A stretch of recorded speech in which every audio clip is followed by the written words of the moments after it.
ঢাকা ছাড়ার আগে ফিফা সভাপতির পক্ষে বাংলাদেশ ফুটবল ফেডারেশনকে স্মারক বিশ্বকাপ ট্রফি এবং শুভেচ্ছা বার্তা পৌঁছে দিয়ে গেছেন ব্রাজিলের বিশ্বকাপ জয়ী ফুটবলার গিলবার্তো সিলভা।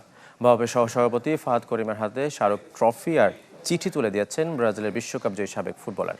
সংবাদ বিজ্ঞপ্তিতে ফেডারেশন জানিয়েছে, বাংলাদেশে বিশ্বকাপ ট্রফি ট্যুর সফলভাবে আয়োজন হওয়ায় ফিফা সভাপতি সন্তোষ প্রকাশ করেছেন। এছাড়া বাংলাদেশে ফুটবল উন্নয়ন ও অগ্রগতিতে বাফুফের উদ্যোগগুলোকে সফল বাস্তবায়নে শুভকামনা জানিয়েছেন জিয়ানি ইনফান্তিনো। ঢাকায় ট্রফি ট্যুরের দিন বুধবার রাতে রেডিসন হোটেলে আমন্ত্রিত অতিথিদের জন্য ছিল বিশেষ আয়োজন। সেই অনুষ্ঠান শেষে বাফুফে সভাপতি তাবিথ আউয়ালের পক্ষে উপহার গ্রহণ করেন সহসভাপতি ফাহাদ করিম।